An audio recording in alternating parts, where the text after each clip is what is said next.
একে একে রাজনৈতিক দলগুলি তাদের প্রার্থী তালিকা ঘোষণা করতে শুরু করে দিয়েছে।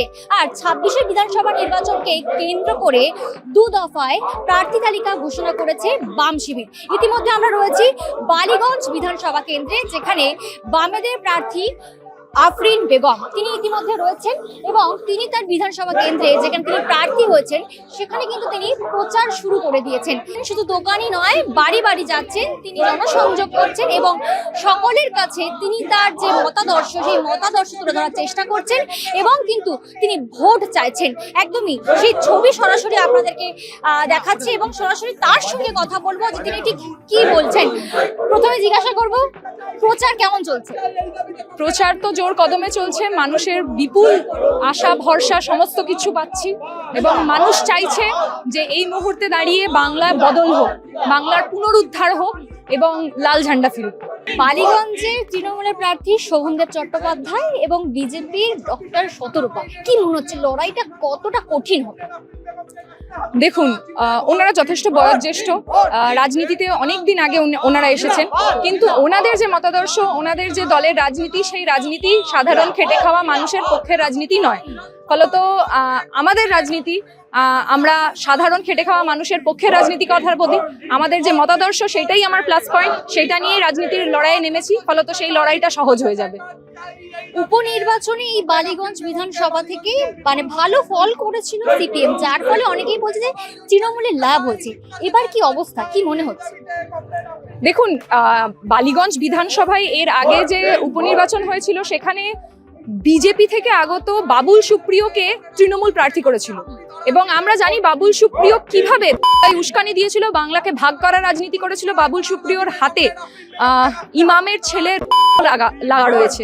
ফলত সেই রকম একজন তৃণমূল কি করে হচ্ছে যে এইখানে নিজেদের দলে নিয়ে এসে আমাদের ওপর চাপিয়ে দেওয়ার চেষ্টা করলো, সেটা আমরা দেখতে পেয়েছি। ফলত সেটার বিরুদ্ধে মানুষ ভোট দিয়েছে, মানুষ সেটা ভুলে যায়নি, মানুষের সেটা এখনো মনে আছে। ফলত মানুষ অবশ্যই বিভাজনকারীদের বিরুদ্ধেই ভোট দেবে, বাংলার মানুষ এক থাকবে, বালিগঞ্জের মানুষ এক থাকবে। আপনি ছাত্র রাজনীতি করে এসেছেন, এবার কি মনে হচ্ছে যে সিপিএম এর কি ফল হবে? কারণ গত বিধানসভায় দেখা গিয়েছে যে বামের ঝুড়ি কিন্তু শূন্য ছিল, এবার কি কিছুটা হলেও ফল অন্যরকম হতে পারে বলে মনে হচ্ছে? অবশ্যই ফল অন্যরকম হবে, কারণ মানুষ হচ্ছে যে এবার লাল ঝান্ডায় আস্থা ফেরাচ্ছে, ভরসা ফেরাচ্ছে এবং রুটি রুজির লড়াইয়ে লাল ঝান্ডারাই রয়েছে। বর্তমান পরিস্থিতিতে দাঁড়িয়ে যে এসআইআর, সেই এসআইআর আমরা দেখতে পেয়েছি কিভাবে কেন্দ্রের বিজেপি সরকার এসআইআর করার মাধ্যমে আসলে চেষ্টা করছে শুধুমাত্র ভোটার তালিকা সংশোধন নয়, তারা সেই এসআইআরটাকে নাগরিকত্ব, কে নাগরিক আর নাগরিক নয় সেই এনআরসির সাথে জুড়ে দেওয়ার চেষ্টা করছে। ফলত সেইটার বিরুদ্ধে যেমন লড়াই রয়েছে, তেমনি দুর্নীতির বিরুদ্ধে লড়াই রয়েছে। আমাদের পশ্চিমবাংলায় যেভাবে হচ্ছে সরকারি স্কুলগুলোকে তুলে দিচ্ছে, সরকারি স্বাস্থ্য বলতে আর কিছু বেঁচে নেই, ঠিক একই রকম ভাবে হচ্ছে যে কেন্দ্রীয় সরকারের নীতি, গ্যাসের দাম বৃদ্ধি, বাজারে হচ্ছে যে দ্রব্যমূল্য বৃদ্ধি পাওয়া, সেই সমস্ত কিছু মিলিয়ে মানুষ নাজেহাল। ফলত মানুষ এই মুহূর্তে লাল ঝান্ডায় আস্থা ফেরাচ্ছে, মানুষ রুটি রুজির দিকে চোখ ফেরাচ্ছে, কাজের দিকে চোখ ফেরাচ্ছে, সরকারি শিক্ষা স্বাস্থ্যের জন্য মানুষ চোখ ফেরাচ্ছে এবং মানুষ হচ্ছে যে বলছে যে লাল ঝান্ডা জিতছে। এই যে লক্ষ্মীর ভান্ডার, এটাকে তৃণমূলের মাস্টার স্ট্রোক বলা হয়, সেটা কি আপনি এখন হাতিয়ার করতে চাইছেন? দেখুন, এটা হাতিয়ার করার তো নতুন কোনো বিষয় নেই, আমরা নারী ক্ষমতায়নের কথা বলছি। ফলত সেইখানে সেই মানুষজনদেরকে যারা বাড়িতে থাকেন তাদের জন্য এই টাকাটা যথেষ্ট মূল্যবান, কিন্তু সেইটার পরিমাণ বাড়ানো সম্ভব, কারণ তোমার আমার ট্যাক্সের টাকাতেই সেই টাকাটা দেওয়া হচ্ছে। ফলত এই মুহূর্তে দাঁড়িয়ে সেই টাকাটা বাড়ানোর যথেষ্ট প্রয়োজনীয়তা রয়েছে। আমি বলেছি যে লকডাউনের সময় আমরাই দাবি করেছিলাম যে একজনের জন্য ন্যূনতম মজুরি 21,000 করতে হবে এবং যারা বেকার তাদের জন্য হচ্ছে যে 7,000, 7,500 টাকা দিতে হবে। ফলত সেটা দেওয়া সম্ভব। ফলত সেইটা না দিয়ে যে কোনো রকম ভাবে দুর্নীতি হয়ে কিছু কম মানুষকে দেওয়া হচ্ছে, সেইগুলোর বিরুদ্ধে আওয়াজ তোলার প্রয়োজনীয়তা রয়েছে। ফলত সেটার জন্য বামপন্থীরা লড়ছে এবং বামপন্থীরা বলছে এটা দ্বিগুণ করা সম্ভব, আমরা করে দেখাবো। আপনারাই তো বলেন যে ভাতা নয় চাকরি চাই, এখান থেকে যাবে তো? দেখুন, ভাতা আর চাকরি দুটোকে সম্পূর্ণ বিপরীতমুখী করে দিলে খুব সমস্যা। ভাতারও যেমন প্রয়োজনীয়তা আছে, তেমনই হচ্ছে চাকরিরও প্রয়োজনীয়তা আছে। আপনি যদি চাকরিটা না দিয়ে শুধু ভাতা দিয়ে বলেন যে এটাতেই তুমি তোমার সংসার চালিয়ে নাও, তাহলে খুব সমস্যা। পশ্চিমবাংলার মানুষ, পশ্চিমবাংলার বেকার যুবকরা বুঝতে পারছে, হাড়ে হাড়ে বুঝতে পারছে দীর্ঘ 15 বছর ধরে হচ্ছে যে তাদের কিভাবে চাকরি খেয়ে নেওয়া হচ্ছে। ফলত সেটার বিরুদ্ধে তারা লড়াই করছে, তাদেরকে চলে যেতে হয় অন্য রাজ্যে কাজ করতে। ফলত তারা ফিরে আসতে চাইছে, পশ্চিমবাংলাকে তারা নিজেদের গড় বানাতে চাইছে এবং পশ্চিমবাংলার উন্নয়ন ঘটাতে চাইছে, প্রকৃত উন্নয়ন ঘটাতে চাইছে, বাংলাকে বাঁচাতে চাইছে। ফলত চাকরি চাই মানুষ, শিক্ষা চাই মানুষ এবং মাথা উঁচু করে বাঁচতে চায় মানুষ। কি বলবেন এই যে লক্ষ্মীর ভান্ডার যেটা আপনি বলছেন যে আপনারা সরকারে আসলে এই টাকাটাকে ডবল করবেন? আমরা নারীদের প্রকৃত ক্ষমতায়ন চাই। এই যে লক্ষ্মীর ভান্ডার আপনারা পাচ্ছেন 1500 টাকা করে, আমরা বলতে চাইছি সেই লক্ষ্মীর ভান্ডারও বাড়ানো সম্ভব। আপনার যে লক্ষ্মীর ভান্ডারের টাকাটা সেটা আপনার আমার ট্যাক্সের টাকা থেকেই আপনাকে দেওয়া হচ্ছে, সেটা বাড়ানো সম্ভব, কিন্তু দুর্নীতির কারণে সেটা বাড়ানো যাচ্ছে না। নারীর ক্ষমতায়ন শুধুমাত্র ভাতা দিয়ে আমি নারীদের ক্ষমতায়ন করে দিচ্ছি তা নয়, নারী সুরক্ষাও দিতে হবে, নারীদের শিক্ষার কথাও বলতে হবে। এই লকডাউন পরবর্তী সময়ে নারীদের মেয়েদের স্কুল ছুটের সংখ্যা প্রচন্ড পরিমাণে বেড়েছে। একই রকম ভাবে আমরা যদি ডেটা দেখি তাহলে হচ্ছে যে কম বয়সে মা হওয়া সেটাও আমাদের পশ্চিমবাংলায় প্রচন্ড পরিমাণে বেড়েছে, বাল্য বিবাহের সংখ্যা বেড়েছে।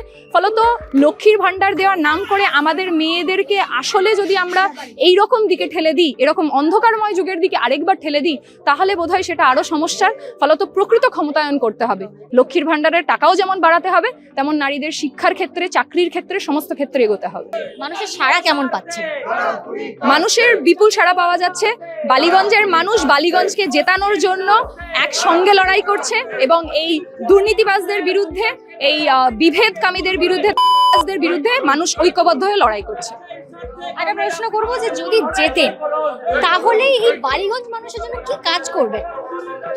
দেখুন, বালিগঞ্জ, যেহেতু আমি এই অঞ্চলে বড় হয়েছি, ফলত বালিগঞ্জের যে, আমি যেহেতু নিজে একজন ছাত্রী, ফলত বালিগঞ্জের যে স্কুলগুলো, সরকারি স্কুলগুলো বন্ধ হয়ে গেছে। পশ্চিমবাংলায় 8000-এর কাছাকাছি সরকারি স্কুল বন্ধ হয়ে গেছে। ফলত সেই সরকারি স্কুলগুলোর পরিকাঠামো যাতে উন্নত করা যায়, সেই স্কুলগুলোকে যাতে খোলা যায়, যাতে গরিব মানুষের ছেলে মেয়েরা সেই স্কুলগুলোতে পড়াশোনার সুযোগ পায়। স্বাস্থ্য কেন্দ্রগুলো, আমাদের সরকারি হাসপাতালগুলোর যাতে পরিকাঠামো আরো উন্নত করা যায়। আপনি জানেন যে আরজি করের মতো একটা হসপিটালে কিভাবে লিফটের খারাপ হওয়ার জন্য একজন রোগীর আত্মীয়ের মৃত্যু ঘটেছে। ফলত এই পরিকাঠামোগুলো করার দায়িত্ব ছিল হচ্ছে সরকারের, তারা সেটাতে ব্যর্থ হয়েছে সম্পূর্ণভাবে। বামফ্রন্টের জমানার সময় এই বাংলায় আরএসএস বিজেপি বলে কিছু ছিল না, কিন্তু মমতা ব্যানার্জির আমলে আমরা দেখতে পাচ্ছি কিভাবে তৃণমূল সরকারের আমলে সেই বিজেপি আরএসএস তিলে তিলে বেড়ে উঠেছে এই পশ্চিমবাংলায় এবং মানুষকে বিভাজনের রাজনীতি চলছে। ফলত মানুষ সেই বিভাজনের বিরুদ্ধে রুখে দাঁড়িয়েছে, বালিগঞ্জের মানুষ সেই বিভাজনের বিরুদ্ধে রুখে দাঁড়িয়েছে এবং রুটি রুজি শিক্ষা স্বাস্থ্য লড়াইয়ে নেমেছে এবং আমরা একসাথে বালিগঞ্জে জিতবো। বাম শিবির সবসময় যারা একেবারে যে প্রবীণ নেতা তাদের উপরে সবসময় আস্থা রাখতো, কিন্তু এবার যে প্রার্থী তালিকা প্রকাশ হয়েছে সেখানে দেখা যাচ্ছে যে নবীন প্রার্থী, আপনি রয়েছেন, মীনাক্ষী মুখোপাধ্যায় থেকে শুরু করে দীপশিতা ধর, এনাদের মতো প্রার্থীদের উপর ভরসা রেখেছে। তাহলে কি বামেদের যে রাজনৈতিক সমীকরণ সেটা কিছুটা হলেও পাল্টেছে? দেখুন, বামেদের রাজনৈতিক সমীকরণের আপনি যে কথাটা বললেন, নবীন প্রবীণের যে দ্বন্দ্ব, সেই সমস্তটাই আসলে হচ্ছে যে মিডিয়ার তৈরি করা বাইনারি।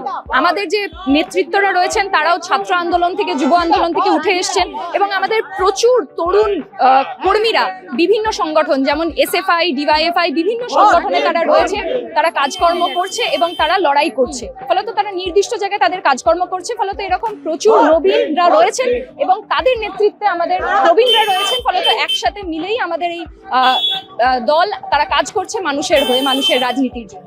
বালিগঞ্জ মানুষের উপর তাহলে ভরসা রাখছেন? অবশ্যই বালিগঞ্জের মানুষ চাইছে লাল ঝান্ডা ফিরছে। একদমই সরাসরি আফরিন বেগমের মতামত আপনাদের সকলের সামনে তুলে ধরলাম এবং তিনি কিন্তু তার ভোট প্রচারে একেবারে রীতিমতো নেমে পড়েছেন, সেই ছবি আপনাদের সকলের সামনে তুলে ধরলাম। এবার এটাই দেখার এই বালিগঞ্জ বিধানসভা থেকে আগামী নির্বাচনে ঠিক কি ফল হয়। ক্যামেরায় সুমন দাসের সঙ্গে প্রিয়াঙ্কা পাত্রের রিপোর্ট, সংবাদ প্রতিদিন.in।